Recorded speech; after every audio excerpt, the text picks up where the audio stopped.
Namiss kong magmukbang ng hilaw-hilaw, kaya naman itong sabunganay o puso ng saging ang ating kakainin ngayon na hilaw. Tamang-tama, bigay kasi ito ng kapitbahay at nag-crave ako nitong kanilang peanut sauce na merong gata.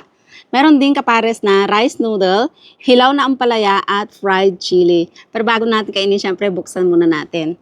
At meron po silang ginagawang paraan dito sa Thailand para makain syempre nila ito ng hilaw. Ayan, sa gitna lang po syempre yung sakaya nating kagatin ng hilaw sa malambot na part. At meron ako nakahandang tubig dito at pipisaan natin ng lime para hindi mangitim yung banana blossom. Ayan, ganyan. Sa mga restaurant, ganito po yung ginagawa nila para yung mga siniserve nilang banana blossom, lalo na sa pad thai. Kinakain din po yun with banana blossom na hilaw. Nilalagyan po nila ng Thai lime para hindi mangitim. Syempre para appetizing tignan. So, ganyan na po siya. Tsaka natin ilalagay itong peanut sauce. Medyo maanghang po ito. Na manamis-namis, na milky, at napakabango ng pagka-peanut niya. Haluin natin. Ito po yung isa sa paborito kong kinakain dito sa kanumchi na to o rice noodle. Dahil meron po silang iba't ibang klase ng mga curry. Iba't ibang timpla, iba't iba yung sahog, at iba-iba yung kaparis nilang hilaw na gulay.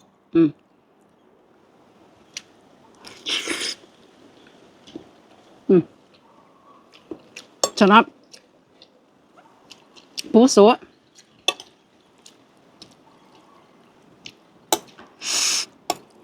Maanghang po siya.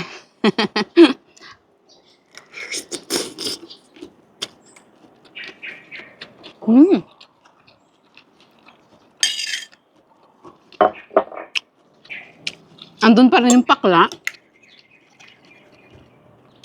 Pero ang sarap ng combo nila nung sweetness at medyo maasim-asim din po pala yung curry.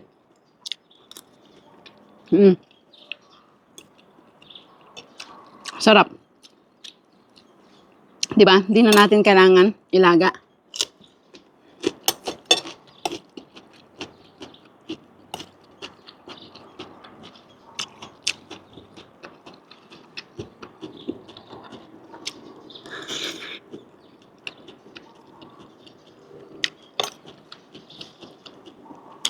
Hilaw na ampalaya.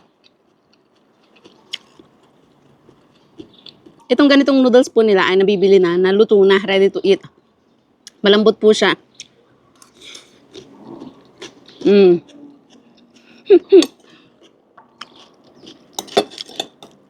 Gustong-gusto ko yung naglalaban yung pait. Yung anghang at tamis ng sauce.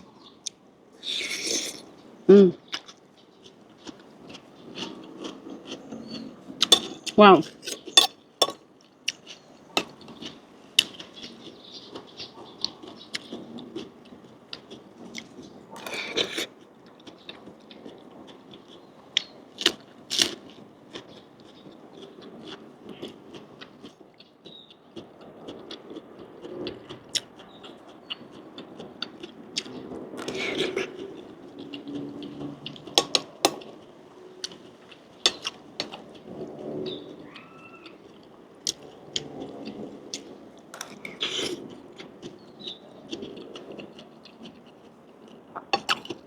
Meron din po pala itong hilaw na repolyo at cucumber. So kapag bibili ka po ng sauce, ito, yung sauce lang yung orderin mo.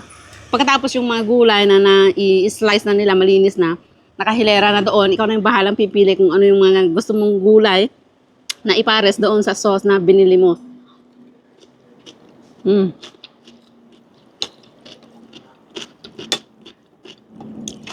Namya, kanumchin po pala, ang tawag nila. Sa ganito mga sauce.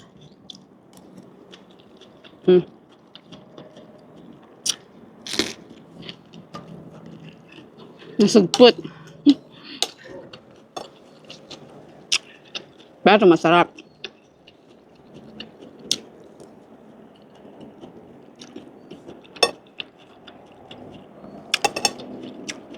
Hindi natin kakainin yung mga sili dahil kakagaling lang natin sa ubo-ubo.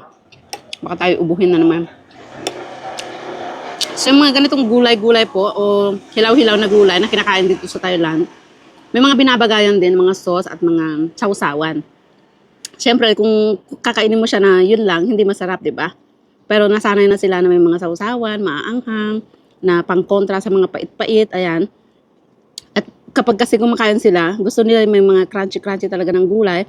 At yung tamis ng gulay, mga hilaw na gulay, yun po yung nakakabawas sa anghang sa mga kinakain nila, kaya gustong-gusto nila. At syempre, dahil healthy, mm.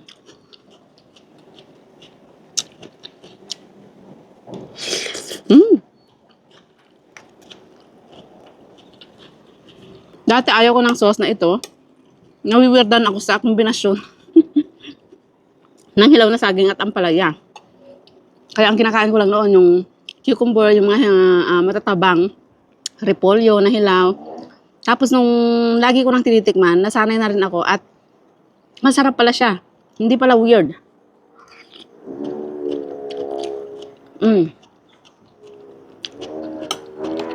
Weird lang sa una, syempre.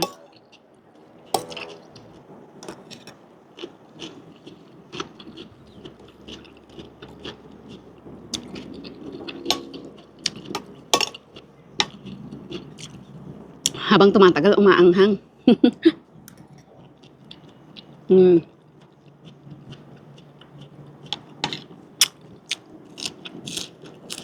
Mm.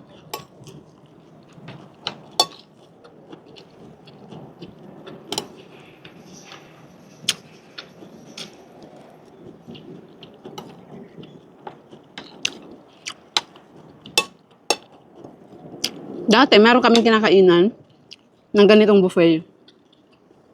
So, merong noodles, merong iba't ibang klase ng mga curry at sauce, at napakaraming bundok-bundok na mga gulay. Buffet po siya. For parang 55, kainin mo na lahat ng sauce, iba't ibang sauce na gusto mo at iba't ibang gulay na gusto mo.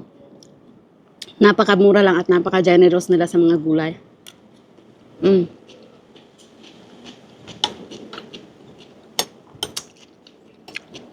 At pag ganung mga buffet, nandun na rin yung mga green curry, ayan, yung mga red curry.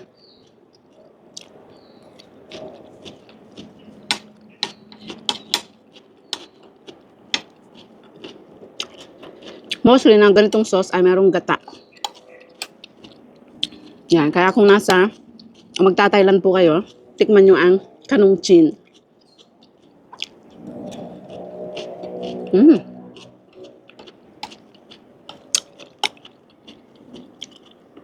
Mas gusto ko yung ampalaya kaysa sa puso ng saging ngayon. Ito pwede ko pang hugasan at ilaga, isaw-saw sa bagoong.